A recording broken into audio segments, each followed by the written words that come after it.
গোয়াইনঘাটে কৃষিজমির মাটি যাচ্ছে ইটভাটায়, প্রশাসনের নীরবতায় প্রকাশ্যে ফসলি জমি ধ্বংস। বিস্তারিত বিশেষ প্রতিবেদনে। সিলেটের গোয়াইনঘাট উপজেলার নন্দীরগাঁও ইউনিয়নে কৃষিজমির মাটি কেটে ইটভাটায় পাহাড় গড়ে তোলার মহোৎসব চলছে।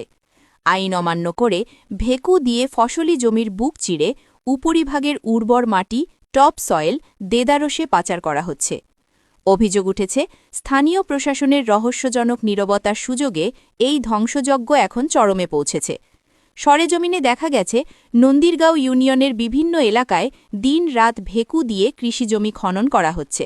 স্থানীয়দের অভিযোগ, এই অবৈধ মাটি কাটা নিয়ে পুলিশের নীরব ভূমিকার কারণেই প্রকাশ্যে ফসলি জমি ধ্বংস করা হলেও কোনো আইনগত ব্যবস্থা নেওয়া হচ্ছে না।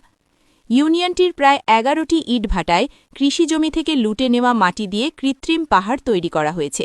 বিশেষ করে সোনার বাংলা এলাকার সোনালী ব্রিকফিল্ডে মাটির স্তূপ এখন হিমালয় সদৃশ। এদিকে সরেজমিনে সোনার বাংলা ব্রিকফিল্ডে গণমাধ্যম কর্মীরা উপস্থিত হয়ে ব্রিকফিল্ডের বিভিন্ন অনিয়ম দেখতে পায়। ব্রিকফিল্ডের মালিক দীর্ঘ ১ সপ্তাহ অতিবাহিত হয়ে গেলেও কোনো কাগজ দৃশ্যমান করাতে পারেননি। এছাড়া সালুটিকর রোড সংলগ্ন রূপালী, পুবালী, এফবিসি সহ সবকটি ব্রিকফিল্ডেই দেখা গেছে মাটির বিশাল মজুদ।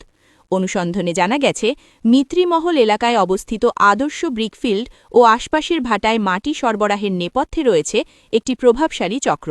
স্থানীয়দের দাবি, মিত্রিমহল গ্রামের বাসিন্দা আতাই মেম্বারের ছেলে ফরিদ আহমেদের নেতৃত্বে হেলাল মিয়া ও নাসির মেম্বারসহ একটি শক্তিশালী সিন্ডিকেট এই অবৈধ ব্যবসা নিয়ন্ত্রণ করছে। আদর্শ ব্রিকফিল্ডের ম্যানেজার মাটি ক্রয়ের সত্যতা স্বীকার করে বলেন, ফরিদ ভাই আমাদের কাছে মাটি বিক্রি করেন, আমরা শুধু টাকা দিয়ে সেই মাটি ক্রয় করি।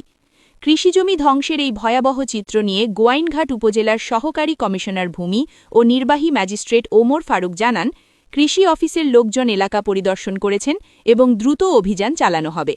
তবে প্রশাসনের পক্ষ থেকে এমন আশ্বাস দেওয়া হলেও বাস্তবে কোনো পদক্ষেপ না নেওয়ায় জনমনে তীব্র ক্ষোভ সৃষ্টি হয়েছে। ফসলি জমি আমাদের অন্ন যোগায়, এভাবে মাটি কেটে নিলে ভবিষ্যতে এই এলাকায় মরুভূমি হয়ে যাবে। আমরা প্রশাসনের কাছে অভিযোগ করেও কোনো প্রতিকার পাচ্ছি না।